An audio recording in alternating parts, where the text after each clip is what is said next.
All right, Festival of the Lost.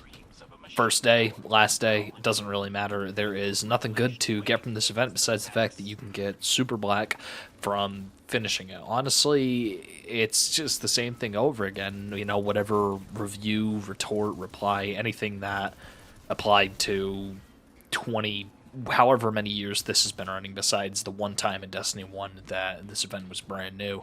Nothing has changed. It's literally the same event over and over again. It is, in my opinion, probably the most boring of the four, at least with, others event like Solstice. We have access to the European Aerial Zone with, oh man, the Guardian games. Even though it is technically doing regular activities, it's doing regular activities for a purpose when, competing against other classes for year-long cosmetic rewards in the form of cloaks, class items that, change colors, change type of metal depending on which metal you get. Obviously, Hunter's got a big W this year for Guardian games.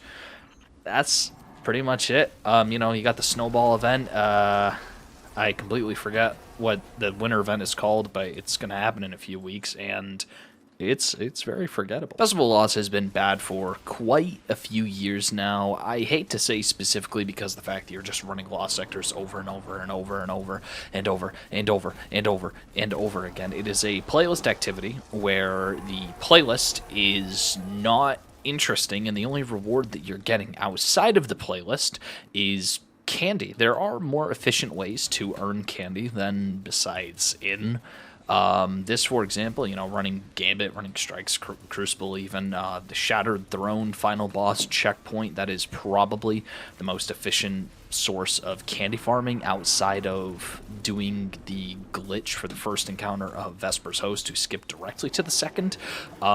Even at that, though, that's unreliable at best, and you're just dealing with checkpoint farming. And anyway, notice how easy, how casual this is. Expert Lost Sector, sure, they have a little bit of extra difficulty in the form of increased enemy scaling and some champions that show up every now and again.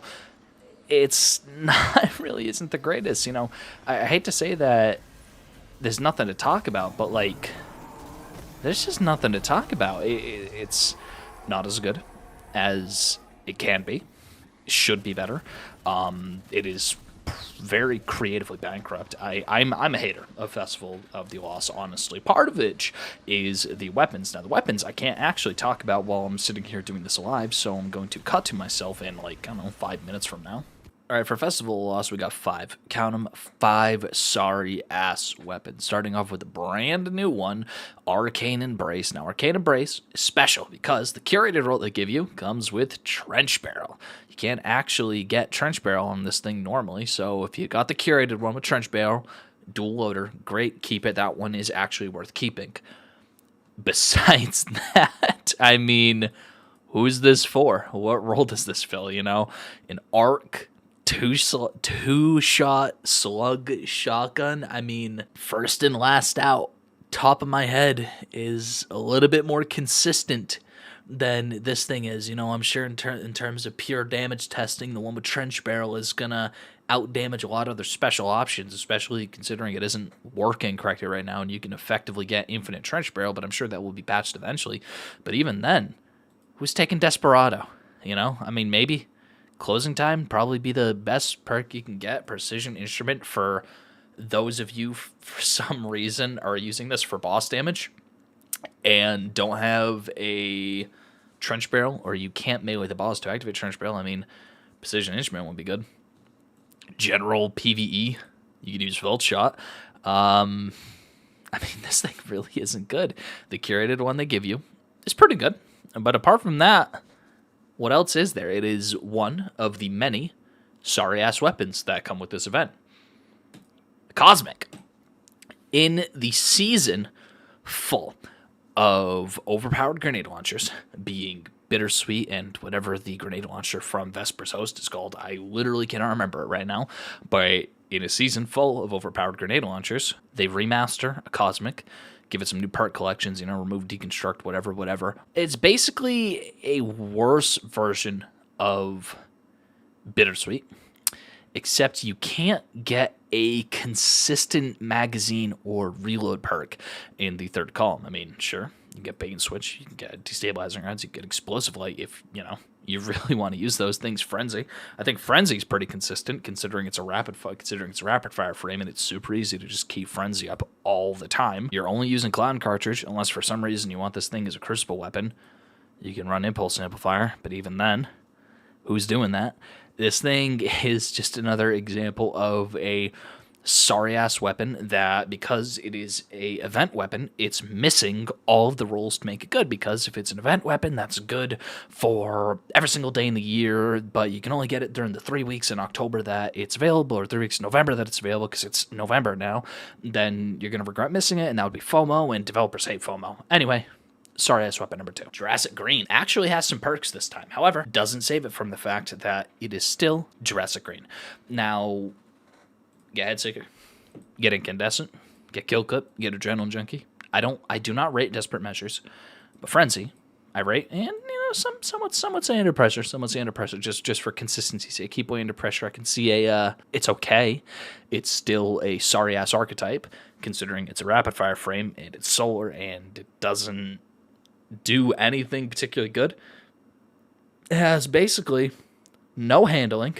These weapons really just don't have anything good. Like, there's no good versions of these weapons. Like, they're just outclassed by literally everything else. If I had it my way on Jurassic Green, I'd have 2 roles, one of which I'd have it for the funny, that being Incandescent Hill Clip, and the role, to actually use would just be Keep Away, forget everything else, and then pick your poison, Headseeker, Kill Clip, Frenzy, Adrenaline Junkie for your damage perk. I don't rate Desperate Measures, never will.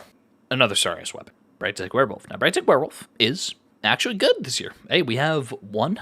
If we're going one for 4 right now, 1 for 4. We haven't gotten quite to Macabre yet, but this is a 1 of 4. This is one of the few examples of a Festival Lost weapon that is actually good. Actually has a FOMO because it doesn't feel like anything else. To the best of my knowledge, there is no precision frame that feels as good as Bright-Tank Werewolf, and this is the only one that I actually took time to farm.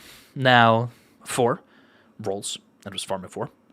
Starting off the bat, Ricochet rounds. Always, Ricochet rounds is just phenomenal, especially on a precision frame. You could go high cal if you like, but I much prefer Ricochet rounds just for the increase to stability, make the weapon feel a little bit more consistent.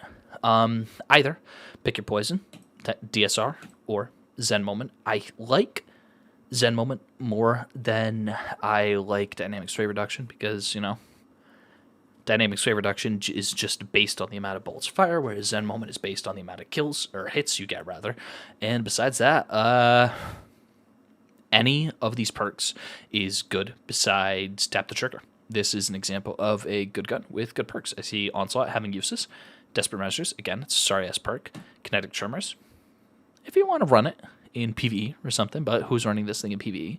But you're really just looking at this for Kill Clip / Target Lock if you think you can get Target Lock to work. But yeah, Kill Clip on this thing is a pretty good auto rifle. This is not a sorry-ass weapon, the new Bright-Tank Werewolf that they just put new perks on. And now, moving on to Macabre.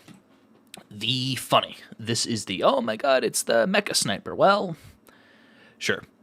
You are never, ever, ever using this thing in PvE, ever. I don't care what you say. Oh my god, my firing line. 20% increased crit damage. Shut up. I hate you.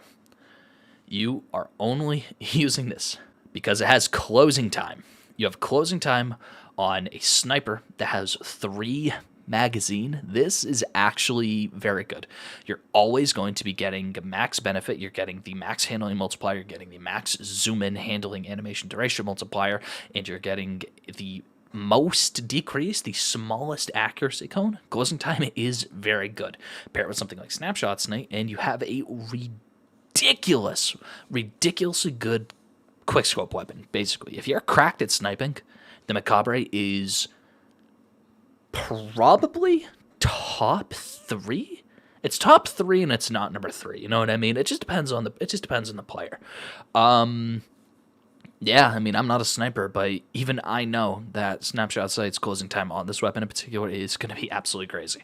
If you're using any other role in this thing, you are throwing. The fact that closing time, Snapshot Sight, is available on this thing, it's good. Now, some would say, keep away. I say no. You don't need to keep away. Some would say Lone Wolf, just for the aim assist and the airborne accuracy. I would say no. Snapshot sites, closing time. Besides that, of the 5 Festival of the Lost Weapon, the Braytech Werewolf and the Macabre are fantastic. The Jurassic Green, the Cosmic, and the Arcane Embrace need a complete perk overhaul to make them competitive, but again, you can't make them competitive without hitting FOMO. So, sorry ass weapons, let's get back to the rest of the video.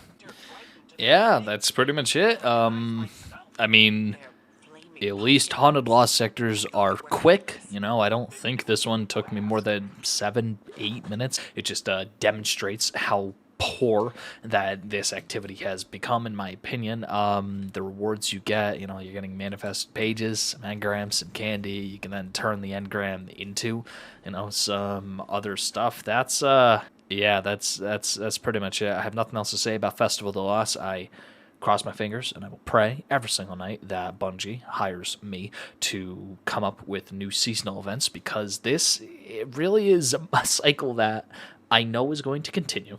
They're wasting development resources redoing this every year. Admittedly, when I say wasting development resources, I mean they're wasting their talent that they have with their studio by rehashing, remaking Festival of the Lost every single freaking year. However, hey, you know what?